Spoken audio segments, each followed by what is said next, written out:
na go shirin ya no chana wurin yo me na man kola ma bu ba tiniya ya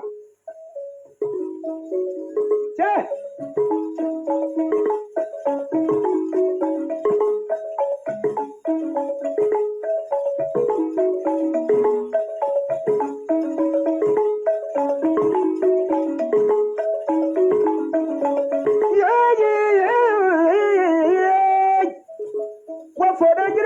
Tinila, Boyana Boyka, Kudamana Kurma, Babu, Mujolo, Mamu Patinia, Cabetana Madamata, Franca Bugum Gemera. Yatanga, Yana do the Ru and Nuclear Young Manina, Obey Baya.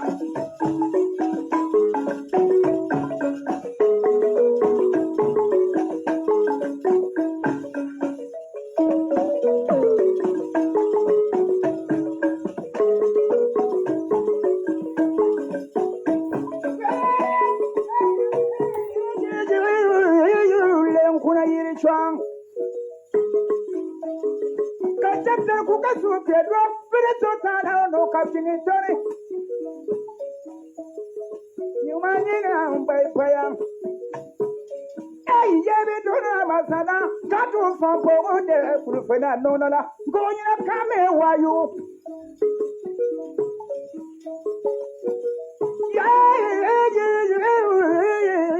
Kabiyatana madamata, kuna kuzumu kwenye mera.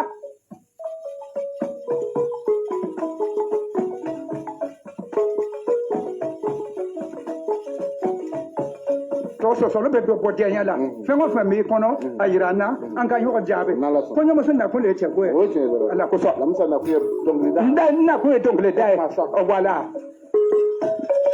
mweja kwa yana mura afu tanye sampero wejema kwa madru ya ka afu il aime déjà quitter mweja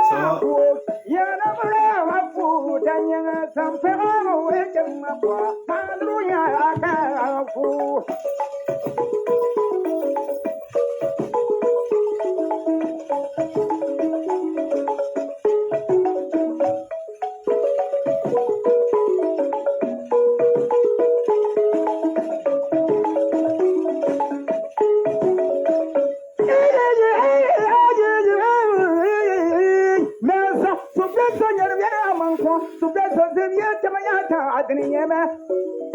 Muhammad yebe to bishwale moran chara parmaduna Zama yebe dundure ayi yantu klena awana kuma ko tianya wuma kenye ne yawa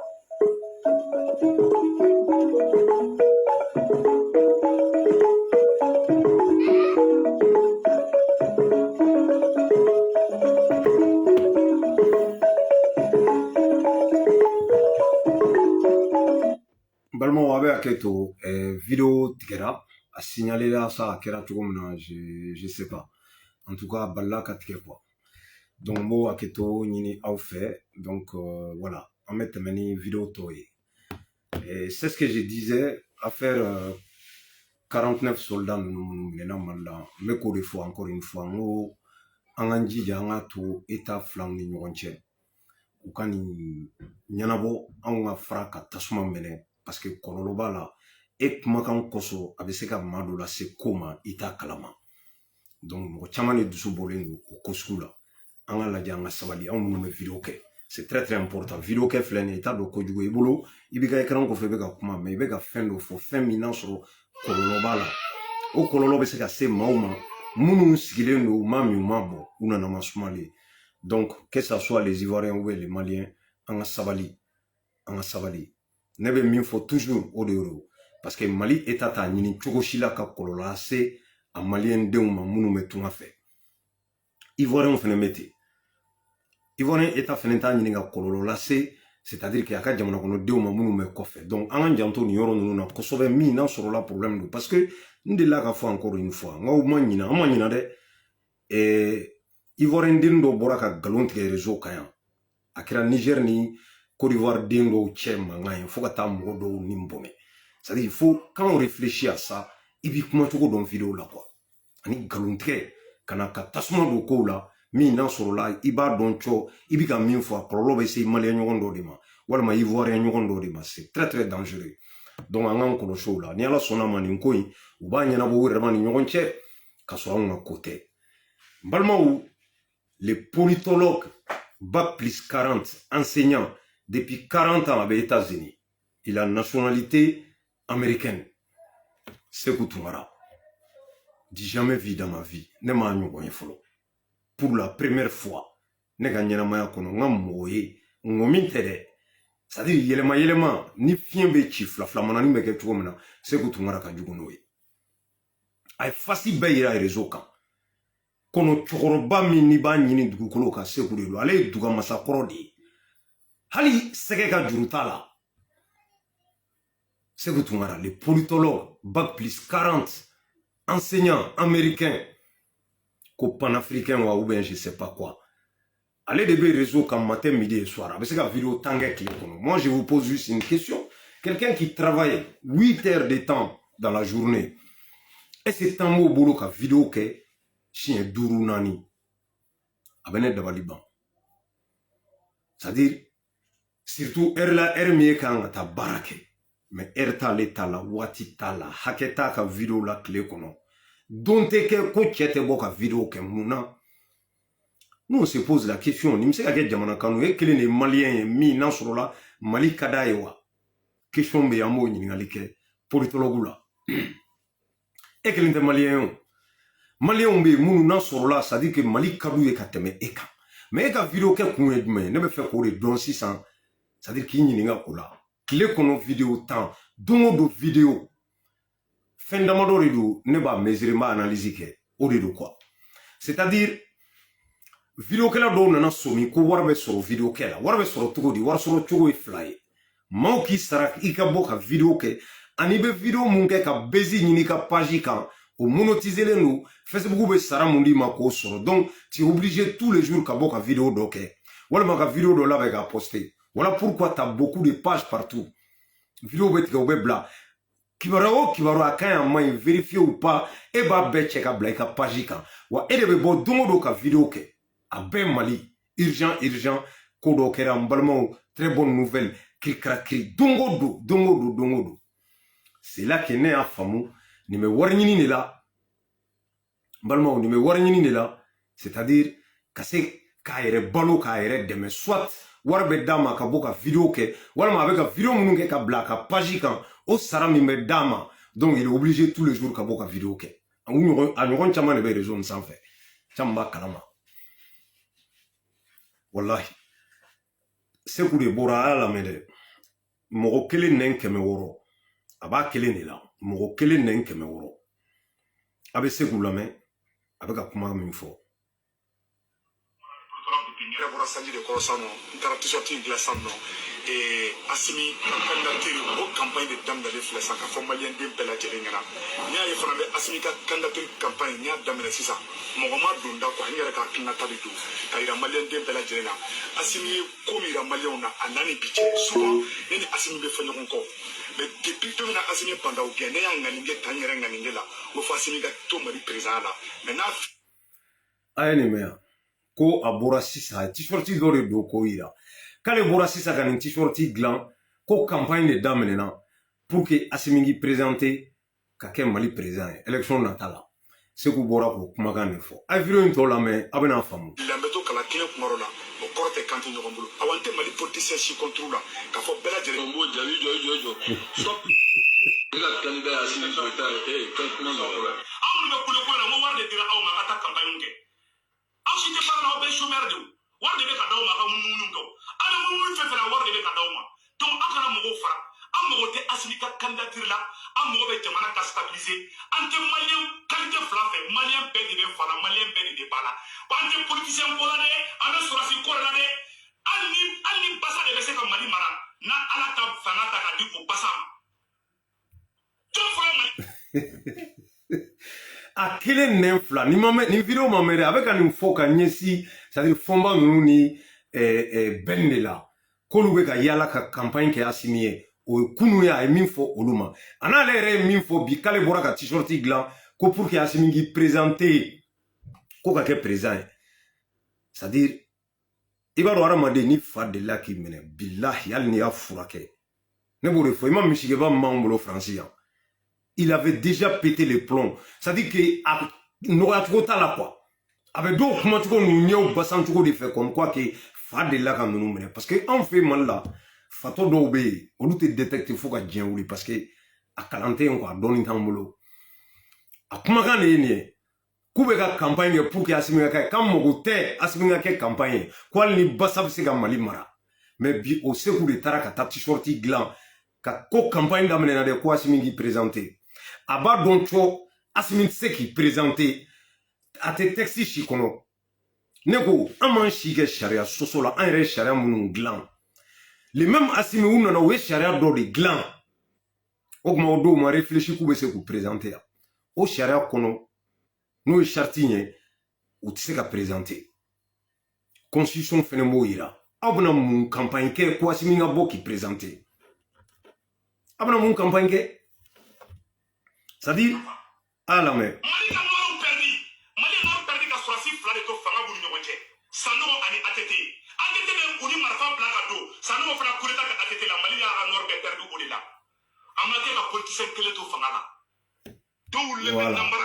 Iye mea, aka kuma iba décortiquer ba koro famuya. Mali aka nord perdu ka atete ni sanugo de toy. Kama ke civil chic là. Ça veut dire que sorasu tienyo tieningera sorasu fene ils sont comptables. Parce que kuma do banda Mali kono, il va falloir que confions je dis bien ou ka fraka maula fli. Ani troubantiu les opportunistes munu ni fien tira ou ta fien no fait.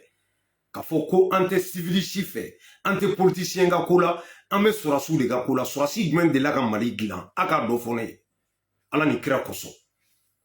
sorasi gmen be kay Mali glan aya fone yana na mi ma coup d'état ke yana pas coup d'état de be jamana jowa coup d'état jola on yake ay mun glan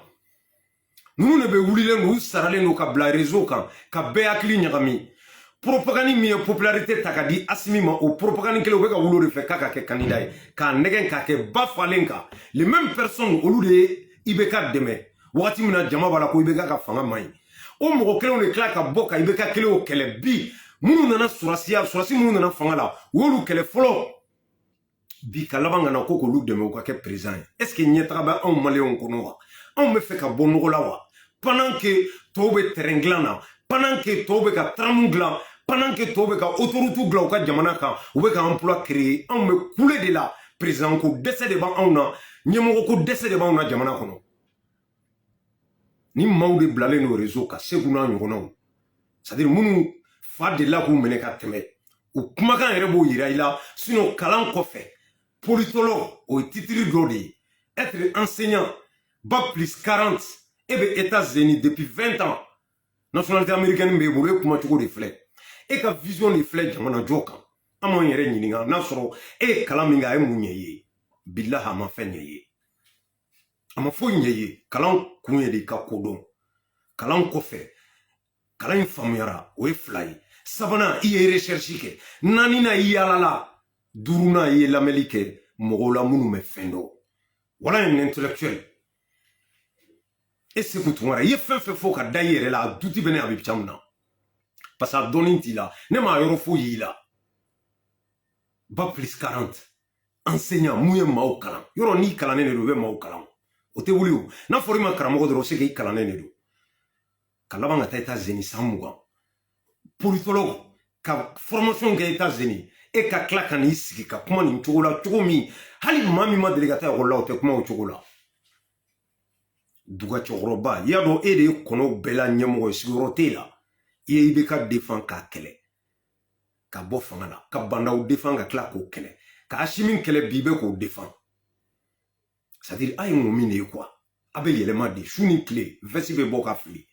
au tsika to yoro kele position kele nga mau ka dono we ka utamashien bene ou ka dawla ou kana dawla essayer de convaincre les gens mais non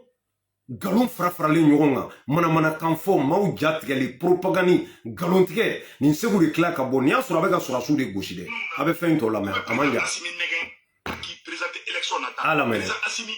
ala kini ci qui présenter élection là de ka ke jamana ka inter là ou be ka ki ou te ka ke jamana ka inter là ou te ka ke ka inter là ou be ka ku yela ka intérêt personnel là o ma tina nga jamana be ka ci do be touriste yala do be yala la malien be kuma ay ni mea c'est-à-dire ma yoro ni analyse ke kube ka asimi nege a ki présenter ka kani présenter de jamana ka here koso wala ay chien foya mais ama chien foyoro mina o ye abini joko wa ko asimi nga ke candidat balmao parce que asimi ngi to ni transition président là gouverneur fin be o ya be fale ka ke colonel joro be a bekeru ka mai kaban administration bi mamin kan élection labe maiga mimega kuma ni porte parole do aboka département de la aboka niveau de la o ya asimi nga moy fanbe asminga mogo ka laban ka maw saraka bla ka propagande fanbe fe jamana kono réseau sanfé radio soula journaliste sanendo dongo do journaliste do be fesi boka fili o be kono la sharia yi bali ki kani présenter o mali shara sumbai sharti min fene me o ba yira ki tise ki présenter ni maw soro la baro den farale nyogonga munu na soro la uluka intérêt de koso be asimi pousser kaka ke candidat ni tasma wula malla ese nundu o be klaka fara tasma wuli baga ka ki kele kana damale na asimi ika doni ni ka seko ni ka damaira yira faso de nyuma yira kana maula me mamunu sini na gwana il jette l'éponge seko yo mawdoye ake ibekala na le ka intérêt te yoromena na le bolo ka fo kote ka ta jimisra fa be boka o buruja no bana be segin kana o défend dugu mana jetu na be boka o buruja ora to nya fo ngo fa de la ka mine ka ko parce que mo kala ne ko dona yala likela enseignant ka barat se ka kenye mo nga barat kenan ni au kan nga douter ka question poser o re kuna ni nchen ne ko jondo folo de na ya ka passer fouiller na ma plomb pété billahi kala de ya suturation la to de kundo akume ke la to billahi parce que naluma mana bonya da madina ni ma kalandro barabana e ka nyama chena mena donc a chance ni min soro kata école là abe bo kale politologue ima akele ne bo fo ayema kele ne ba fo ali enseignant de mais atika maloya c'est à dire avec a communiquer ko enseignant mo mi enseignant tse ko ke mo mi bac plus 40 babulu mo mi yala la dien kono ko politologue to ke wale ke quoi bébé mo kalanen kuma cogo don bébé ta fando wa club be 90% kunglina kele ambu fe antu fo bo sira de kan meninaje matin midi soir be vesi bo ka fale balmaw ni seku tumara kuma kan ni ko asimi ki présenter kuno aya fo ko ni asimi présenter abe tasma wuli ku kana nege bi ale farala nege mbagaw kan sa côté ko tanyini na de bo ke mo mu na solo mo bu ka baramala ko lu be ka asimi nege bi ale farala lu mo ka mun de keran balmo c'est là que on m'a fait nous ou sanenu mais nous be kuma ne faso de nyumane ora to nya fongo mao ma be boka chen fo nunka u ba nyini ne ki détruire nous be ni jabi u ta fo iye kuma mo fo chente da lu flede comme be minga rasala ka ko ale re cliff lanna adaji ada ele ko arasa mine aya wole ka nyininga aya donta aya bota mais arasa e kuma kan munu fo so chuko tala chi chuko fo itala incontournable billahi non de fo sous raison be que tu sois d'accord ou pas o e ko ya klina me tien hakika idale ka glanga be ka bipcham na me billahi ba do ami fo tiendo sigatala de on parle pas parce qu'on a envie de parler lui il parle pas parce que voilà je dois parler non allez be rechercher de que ou allez be analyser de que ko ni nyoronche il ni fo bi ni ko be ka nyon de la ka ke mi dien kono allez bo nyini na no flo ko dawma o de ko so nya fongo incontournable allez de be tempo di mbalmo na le makuma che chamanta taoroi iba lame ka klaka na fo ka lamelente ibo me mawde da c'est-à-dire munu na soro la c'est-à-dire que nga bodro ka do fo vidéo la bana tout ce que je peux faire kana fin no fodro arasa jatelente a lamelente mais pour que c'est-à-dire que ebe kana kuma fo neta lame ay mi fo no de gorte ke tugudi ama chien fo ay galonte me o don tugudi isugura dia ni sugura ja ebe dani arasa hamine oh ni nana kuma fo fene ja ya lamede o fla do la clé siga fo itala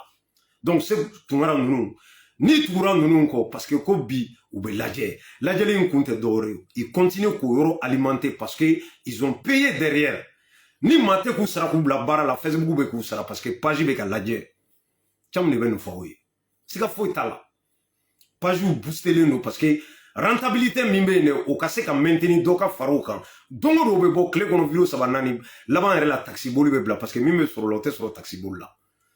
vous voyez un peu les choses donc a n'a ɲɔgɔnna camanw de bɛ réseau kan minnu ka kɛwale ye nin ye k'u faso feere k'u faso ci ka nkalon tigɛ maliyɛnw ye ka maliyɛnw bila fili kɔnɔ ni min bɔra ka tiɲɛ fɔ u bɛ bɔ k'o buruja n'u m'o buruja u bɛ bɔ k'u b'o mangoya k'o nɛgɛ bɔ mɔgɔw la enfin na mun bɛ gɛlɛya yan fɛ wa plateau o plateau i b'a ye c'est-à-dire moi je me pose la question après tout ça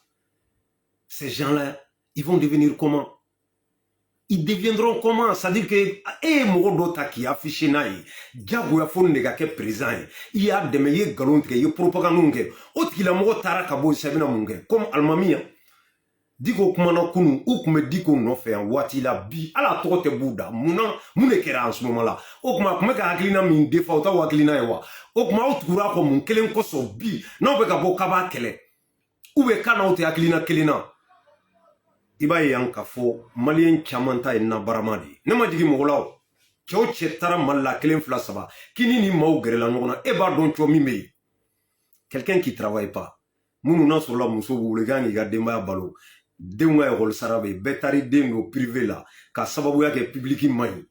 o man ɲi o ju bɔra yɔrɔ min na o t'o kɛlɛ u bɛ na de min bɛ fanga la dɔ bɛ sɔrɔ u bolo cogo min na dɔgɔtɔrɔsow bɛ mal équipé u t'o kɛlɛ kɛ u mago t'o la maaw bɛ ka sa kɔngɔ fɛ u t'o kɛlɛ kɛ insalubrité Bamako o kɛlɛ tɛ kɛ don o don Asimi ka ɲi Asimi ɲɔgɔn tɛ yen Asimi fo 2040 an b'an si kɛ nin de la nabarama ni min ye place sɔrɔ o da bɛ yɛlɛma ni sɛgɛn ganna min na o bɛ vesti bɔ ka fili ne yɛrɛ dɔgɔkɛ tun na circulation na Zangale wa Zambina waka waka ale yɛrɛ il a jeté l'éponge à Tara a bɛɛ ta ɲinina billahi siga c'est à dire que ma de b'a aw fɔ ɲɔgɔn ye ne cam tɛ billahi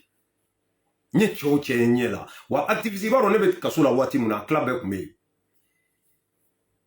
MCA kɔnɔ yen nin yɔrɔ la yan n bɛ MCA cɛden bɛɛ fɔ a gardien bɛɛ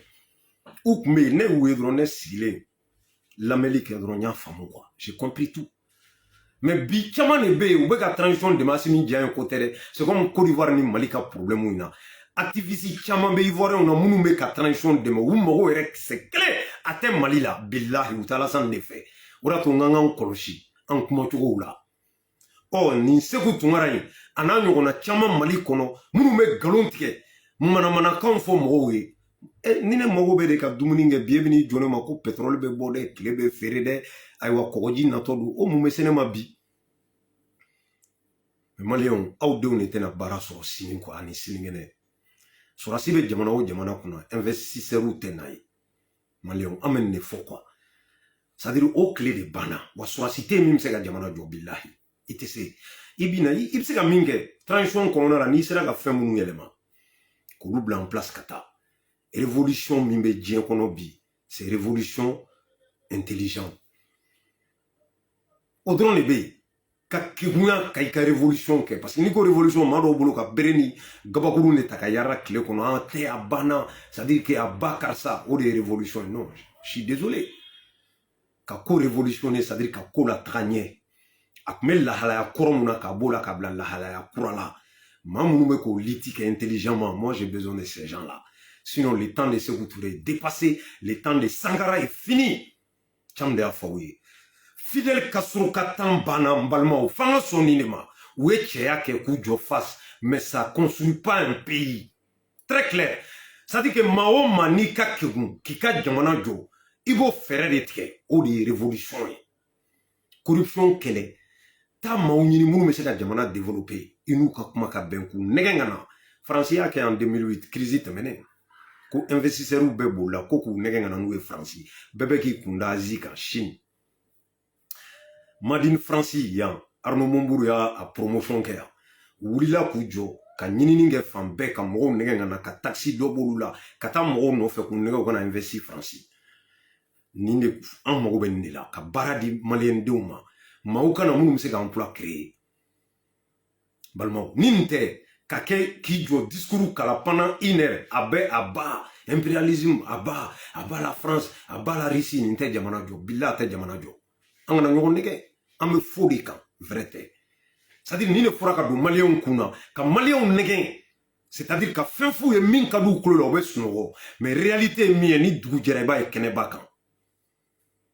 gɛlɛya sɛgɛn barantanya dumuni sɔrɔbaliya malo da ka gɛlɛ balo c'est-à-dire kɛcogo t'a la maa min tɛ baara la ko k'a ka denbaya balo n'i den banana f'i ka taa maa dɔ deli o ka wari d'i ma mais kabako ye koyi o ces gens là olu de bɛ bɔ boulevard sanfɛ ka kule minnu tɛ barama kulo da dɔn minnu n'a sɔrɔla u tɛ nasɔngɔ bɔ minnu n'u mago jɔra furakɛli la u bɛ taa maa de deli hali o dɔ bɛ bɛn min u bɛ ka dɔ defa o t'o tigi defa a kɛra n'a i bɛ ka waati ko i bɛ ka tabila cɛ bɛ tila ka ne wele ko cam sɛgɛn bɛ na an ka muso bɛ yen a kan ka furakɛ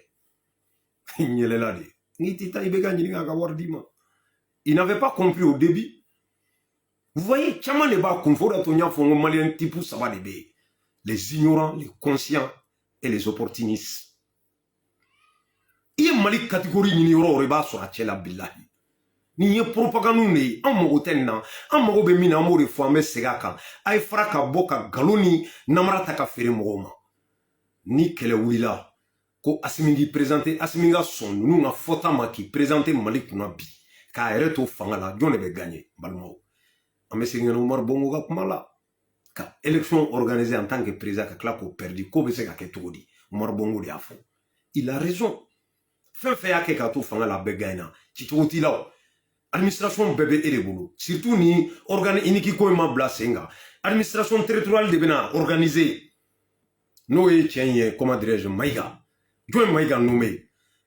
préfet minnu bɛ colonel c'est-à-dire que kalata foyi tɛ min kɛra ka maa sigi bɛɛ nommera de y compris CNT aw ni ala ni kira cɛ aw de bɛ tila ka bɔ k'a bɛ campagne kɛ ko Asimi k'i présenté ni mankan min wulila jamana kɔnɔ aw bɛ jamana in taa ɲɛfɛ yan ATT n'a pas fait Sanogo pareil olu mana ka coup d'état kɛ k'u sigi k'u tɛ taa élection organisera Sanogo ka temps na élection organisera ATT taara an y'o y'an ɲɛ la bi aw de bɛna k'aw b'o cogoya yɛlɛma fanga min nana jagoya ko fo jagoya o ka kɛ président ye o ye coup d'état wɛrɛ de labɛntɔ ye élection tɛ dɛ bilahi coup d'état de labɛn puisque n'a y'a kɛ politiciens tɛ taa mati présenté ni Asimi ko k'ale bɛ kɛ candidat ye n'u y'a kɛlɛ n'u ma se n'u dɛsɛra maa si t'i présenté fo n'a ye minnu corrompu i b'a fɔ le temps de Alpha ye min kɛ Marabatuw la sinon maa si tɛ taa n'o kɛra i b'i sigi illégitime i bɛ tila ka daga sigi an da la kɛlɛ jamana tɛ avancé communauté internationale bɛ ba i bolo CEDEAO bɛ ba i bolo c'est-à-dire que investisseurs minnu kan ka na olu tɛ na bilen jamana kɔnɔdenw bɛ sɛgɛn e tɛ dɔrɔmɛ d'u ma aw tɛ fɛn b'aw sara la balimaw anw bɛ min fɔ an yɛrɛ ka hɛrɛ tɛ intérêt t'an kan k'a fɔ juguya tɛ n'an b'a fɔ an b'a fɔ parce que a man ɲi jamana ma an b'a fɔ parce que a bɛ na ni kɔlɔlɔ mun ye o ɲɛsiran ye an ka sɔn tiɲɛ ma san balimaw an sɛgɛnna Mali sɛgɛnna maliyɛn sɛgɛnna anw de bɛ tunga fɛ i bɛ maliyɛn min bɛ tunga fɛ o sous région na Afrique de l'Ouest cɛ tɛ yen an bɛ bɛɛ ɲɛ gɛlɛya kosɔn taɲini kosɔn an bɛɛ bɔra ka taa kɛ tungaranke ye an dɔw bɛ san an tɛ taa Mali kɔnɔ dɔw bɛ yen ni ala cɛ nin y'u talen de bɛɛ u tɛ kɛ maliyɛn bilen o ɲɔgɔnna joli joli i bɛ t'i denw wolo k'u kɛ nationalité wɛrɛw ye an bɛ nin degun kɔnɔ hali bi anw de bɛ coup d'état la hali bi anw de dɛsɛlen don ka muɲu faama dɔ kɔrɔ k'a ka san laban sinon kuma bɛɛ fɔra yan o de y'a to encore une fois Mohamed Yusuf Bathily merci wallahi n balimaw a ye sɔn a ka tiɲɛ fɔ a ye sɔn a ka maaw dɛmɛ maa minnu n'a sɔrɔ u bɛ ka tiɲɛ fɔ aw ye ala tɔgɔ tiɲɛ dɛ diɲɛ ko bɛɛ kɛra ko i bɛ ka taa cogo ma a y'a falen dans l'amiable o ye jumɛn ye élection a y'aw ban ka laban ka na ko k'o gɛn minnu banna ka taa voter dɛ olu de bɔra ka IBK gɛn masa k'aw ka jamana digi jiɲɛ kɔnɔ bi an fila nimisa kɔnɔ o kɔfɛ tuguni a bɛ ka maa dɔw ye i n'a fɔ Segu Tunkara n'a ɲɔgɔn olu bɛ ka bɔ ko Asimi k'i présenté aw bɛ sɔn ka tugu olu ko k'o kɛ donc mɔgɔ ko de don Mali ko tɛ Asimi ko de don Mali ko tɛ bilahi ni Asimi ka kekun n'a b'a yɛrɛ kalama ni conseil ɲɛnama b'a la ni maa ninnu a t'u ka kuma lamɛn fo ka taa min kɛ mɔgɔ tɛ yen k'i bɛn'i jɔ ko Asimi k'i présenté k'e ye Mali nin ye k'e bɛ Mali fɛ mɔgɔ tɛ yen k'i bɛna fɔ Asimi k'i présenté k'e bɛ Asimi yɛrɛ fɛ i yɛrɛ ka intérêt personnel la i bɛ k'o de ɲini i bɛ k'o de promotion kɛ i bɛ ka maaw de ɲini ka fara i yɛrɛ kan parce que caman de bɛ yen vivre assimé à Bana. C'est comme le temps de Rasbach ici, il y a un moment, Doban on fait Arasa parce que Djamabe. Réalité est mise, ani ko re ku est mis au tableau. Bi, assimé Romana bi, ka élection organisée, Nyanama, Katra, à Bana. Amago be mina oudénie. Pour que Mali Kasuma, pour que investisseurs ou Kana Djamana ne mono. Mao kase ka bara sur emploi ka créé. Mais sur si fanga diagoya. Ah, mbalmao. Naman chogodo amaine. Naman chogodo amaine. Donc, balmao, une vidéo do. Ka ke mena vidéo là-bas. Parce que nous tu là ta kunu. Nous Idriss Martinez Konipo. Ni awese ka China sama. Akana. Sinon, Salifi ben yoro teke ka di Idriss Konipo ma. Ko abicham mena kuma fait. Nous avons ma vidéo là benga blade mais vraiment tenter na ke mulu semaine ngono et occuper no kosobe maintenant Idriss Martinez Konipo me fait ka min fois mba fois ya ka soro ka bo vidéo kono donc abe aketo kunu tu la du minta ntena se ka vidéo ke ka bla mais vidéo indama ni vidéo là bana ka se ka bo kuma kono anye Idriss Martinez Konipo anya ka vidéo ye a vidéo doke abe aketo mbalaje ni sera ka vidéo in soro aka partie la main qui m'intéresse abe chief Idriss Martinez Konipo ye na sera ka vidéo in abe jaye aka web TV voilà ko abe aketo doni je vais chercher.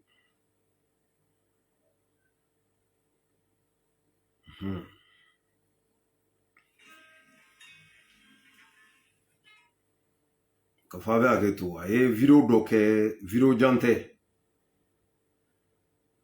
jante donc du coup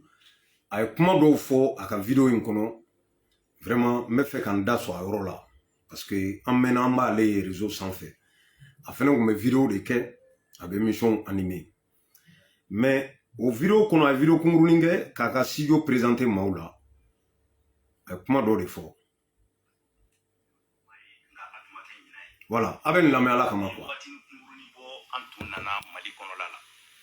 Antunya a décidé ka web TV do dayele awi web TV mu ni antuminale kana nyenaje ko di awma mbalimaw o hokum kon la antunana ni équipement do yi munu oluka installation tun kera mbolo problème yi ga mawbutala ala batala amma décourager amma seguin oba kalama ka fo kon tun takara franci ni nkalo fly tun ye malibla mo chama kun ta kalama kon segina kana malila ngadi wakati na mba fo yi comme malila donc a fo yi kunga folie bilibili ba obese nkanu ba obema surtout mo mo abonné lendo anga page médiatique la ka fo yi ko amba ufo anti sege au folie la folie belebele ba be si John de mani wakati na oui anga technicien belebele ba e no ba le wele ko michi sisi obeka imaginer qualité au sababu obora michi Idriss Martinez Konipo ya wele kana be mu fo onyena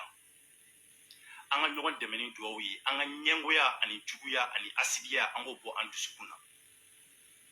malien ka décider ka fo kale bora aventure la ka seginga na afa jamana kanin projet kana projet di awma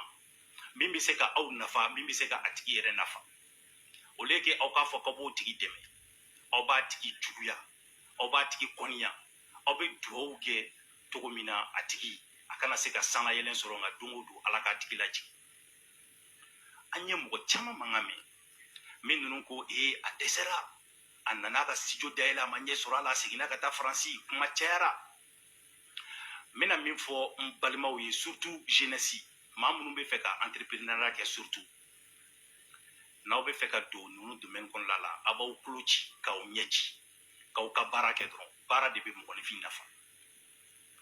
Johnny kera togo togo ni ko kibini ka projet lancé surtout en Afrique plus précisément au Mali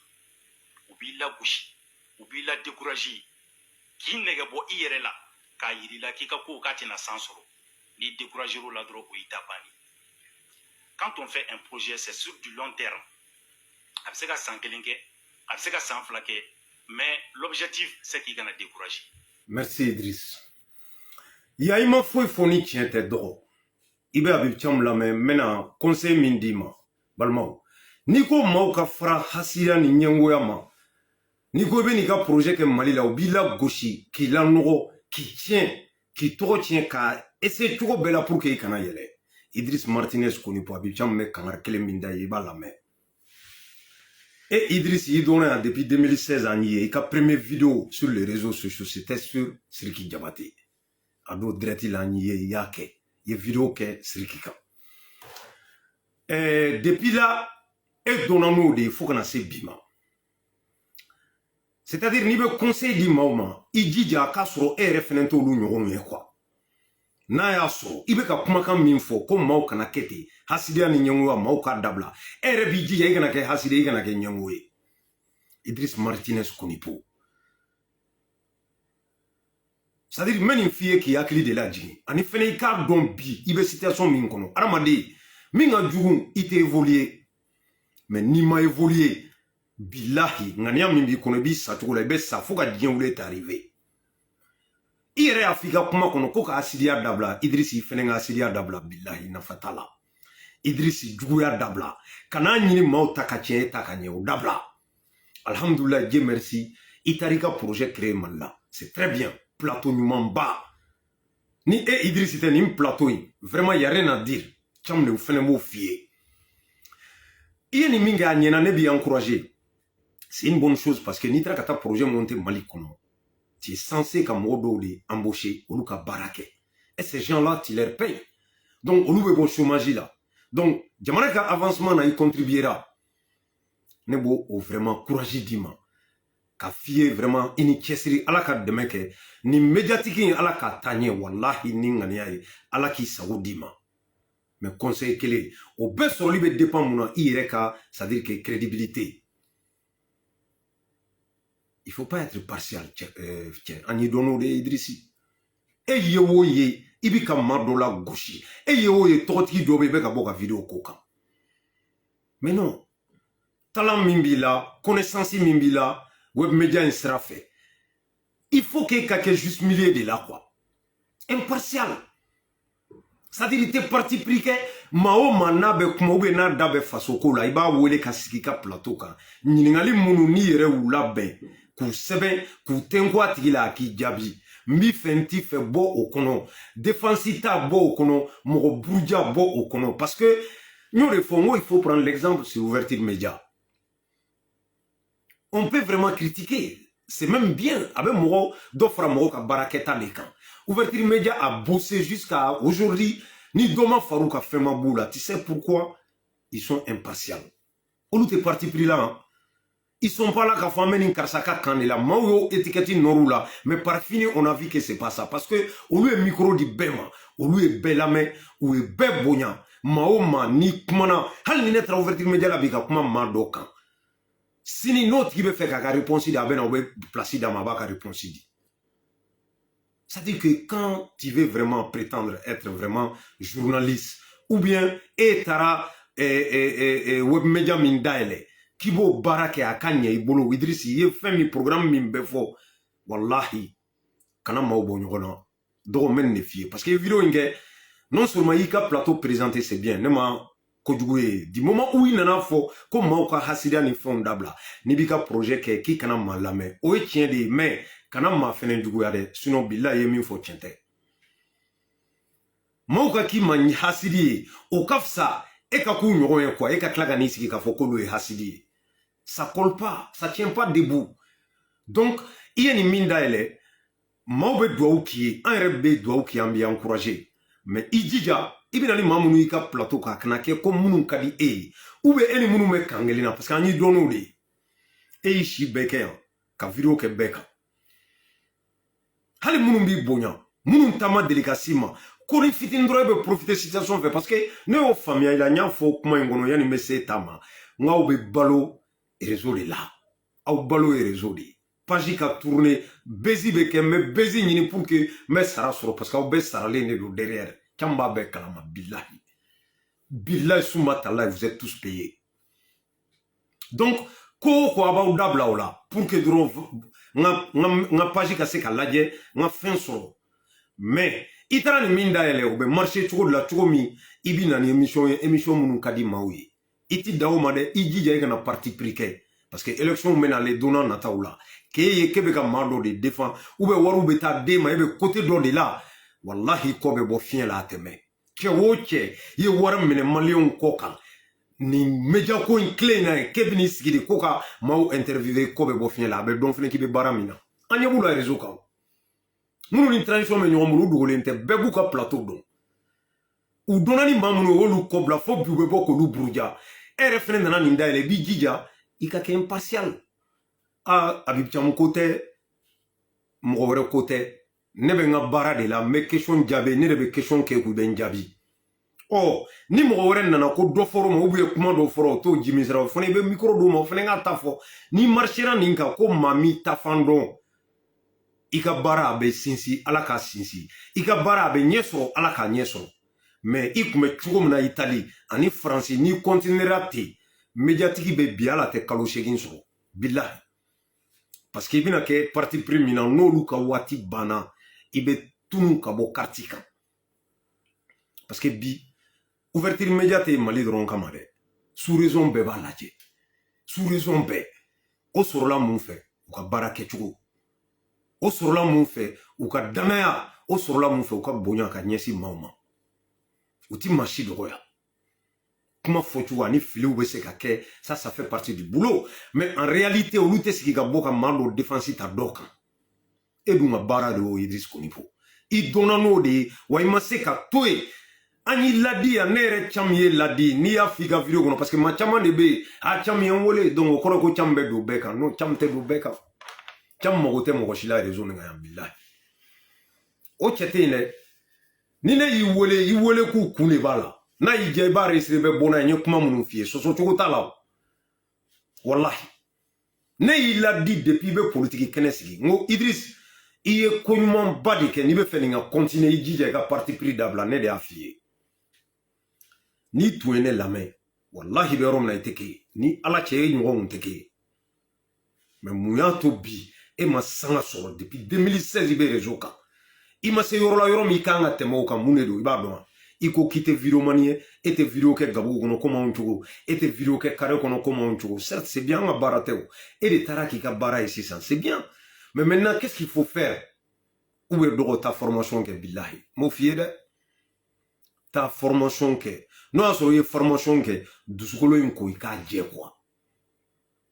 i y'a faamu dusukun i b'a ko k'a jɛ ka parti pris dabila ka bɛɛ kɛ kelen ye k'a dɔn k'i bɛ baara mun na maliyɛn bɛɛ ka baara don wa hali n'i critiquera i b'o to yen k'a mun i tɔgɔ la ka taa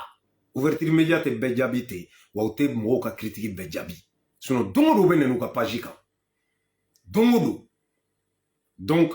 i b'a dɔn ne k'a fɔ ko professionnels don u y'u wasa don baara in ma u kɛra sababu ye ka maa dɔw bɔ chômage la u kɛra sababu ye k'anw kunnafoni Côte d'Ivoire Mali Sénégal Guinée Burkina Gambie nin bɛɛ b'u lajɛ États-Unis France fan bɛɛ ouverture média bɛ lajɛ fan bɛɛ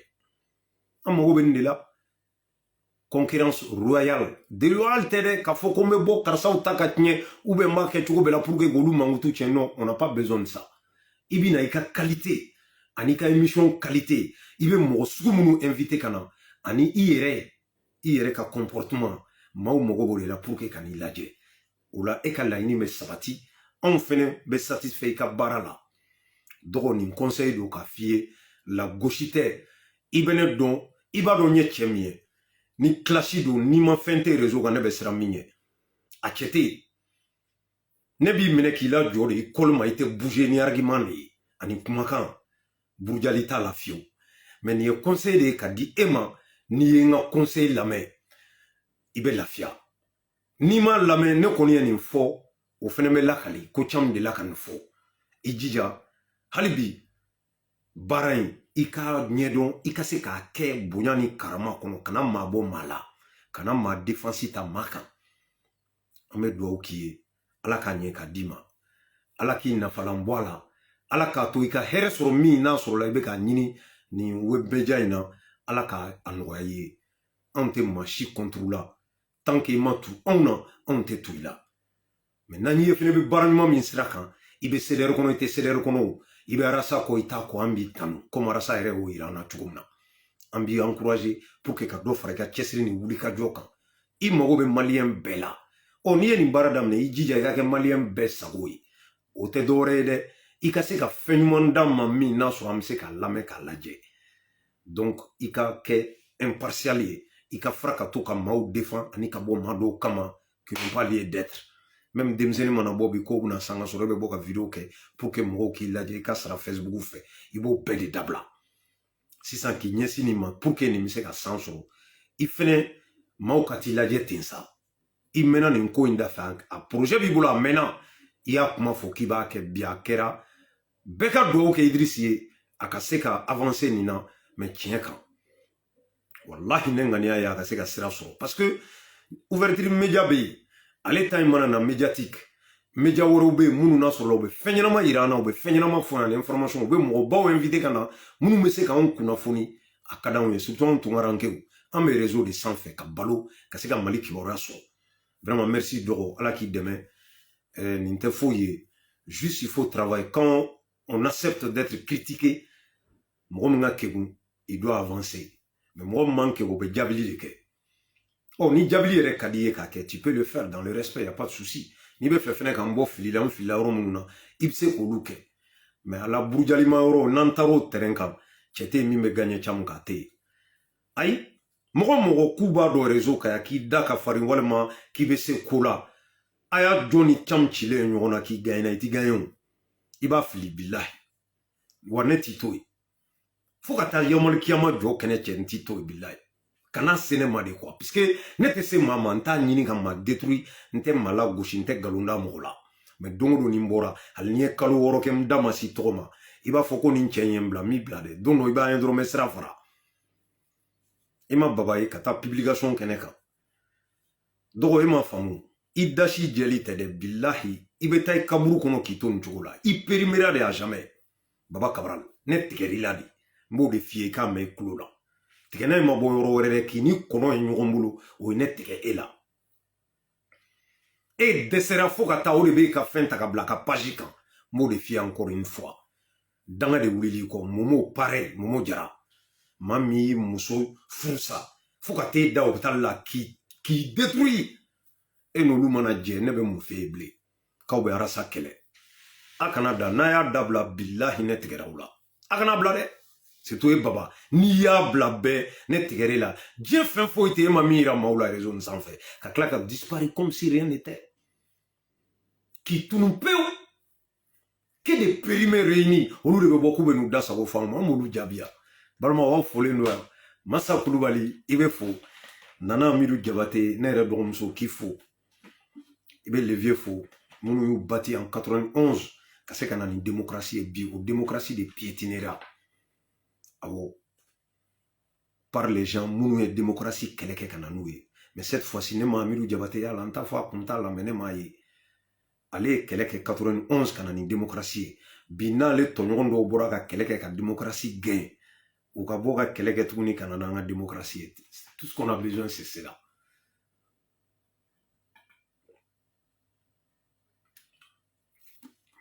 balimaw an bɛ grand sœur Kajafune Kulubali fo kunu ale ma se ka kɛnɛ sɔrɔ vraiment grand sœur ala ka nɔgɔya k'i sen ye ka tɔɔrɔ bɛɛ dɔgɔya Madina Kulubali i fɛnɛ an b'i ye mais an ye grand sœur ye kɛnɛ kɔnɔ k'i fo Madina dan tɛ foli min na maa o maa ye lajɛ ani minnu bɛna lajɛ ka foli d'aw bɛɛ lajɛlen ma ka fɔ sini baara bɛ yen an bɛ vidéo bila nin yɔrɔ la foli b'aw bɛɛ ye dan tɛ foli min na encore une fois Kɔrɔ Jara n'i tulo bɛ n na n bɛna i wele ka Bambi Cham ka ci lase i ma a ye wari mun di ko k'a di sympathisant ma wari in bɛ n bolo n b'a f'i ɲɛna donc n b'a lase i ma cogo min na n b'o kɛ merci Nana Amidu k'aw bɛɛ fo Umar Male k'aw fo Seyibu Keyita foli b'aw bɛɛ lajɛlen ye dan tɛ foli mun na Kuyate Maro aw folen don yan nɔ donc sini ye semaine daminɛ ye ala ka dɔgɔkun nɔgɔya ala k'an bɛɛ sago d'an ma baara a ma nɔgɔn dɛ solika wuli a ti tɔ foyi to mɔgɔ la Basiru Tanbadou dɔgɔ ka ɲuman b'i da depuis Bamako merci beaucoup sɔrɔ ka wuli ma nɔgɔ donc an bɛ dugawu kɛ hali bi ala ka cɛsiri ni wulikajɔ k'o nɔgɔya an bɛɛ lajɛlen ye ala ka hɛrɛ kɛ mali ye ala ka mali basigi mankan min bɛ Côte d'Ivoire ni mali cɛ an b'a ɲini ala fɛ ala ka mankan in ban hɛrɛ la ala ka mankan in ban hɛrɛ la ala kana juguw sago sɔrɔ ala kana to juguw sago ka sɔrɔ ala k'an bɛɛ dɛmɛ Arama Jakite merci k'aw bɛɛ fo dan tɛ foli mun na an ka dugawu kɛ ɲɔgɔn ye an ka ɲɔgɔn bilasira ni balima ye ko la i yɛrɛ b'a dɔn tiɲɛni don a bɛ wajibiya i kan i k'a ladi ka bɔ a la awɔ i b'a ladi adamadenya misali de don i nana fɔ dɔ ko dɔ bɛ fɔ i kɔ i bi ka ko dɔ kɛ bi dɔw y'a kɛ a ma diya o la n'o tigi y'a f'i ye i b'i kɛcogo dɔn yɔrɔ la nɔ n bɛ n grand frère fo n'o ye Iba Bokum ka a fo a bɛ baara min na bɛɛ n'i kunkilenna don bɛɛ n'i tasira don Iba i folen don yan nɔ n bɛ min f'i ye depuis sisan i ka sabali n ye message min ci ma a lamɛn kosɛbɛ de grand frère ni ma nin to ye n b'a f'i ye an bɛ se ɲɔgɔn ma yan a tɛ kɛ basi ye k'a n'a bɛ dɛsɛ dɛ n m'o f'i ye dɛ Gawusu merci beaucoup merci Gawusu k'aw bɛɛ fo Bunasi i folen don nin yɔrɔ la yan nɔ dan tɛ foli mun na Aidara Bubakara Ben Baseku i folen don Kulubali Salif l'homme fort cɛ vacances ma b'a hali bi yan kan bɛ min da Malikaw cɛ su kolen don anw fɛ yan ne yɛrɛ dayɛrɛ yɛrɛ bɛɛ tɛmɛna n bɛ safo seli sisan ka don ɲaga la yanni dugu bɛ jɛ il est 0h14 à Paris k'aw bɛɛ fo merci one love à vous tous Jara Staforai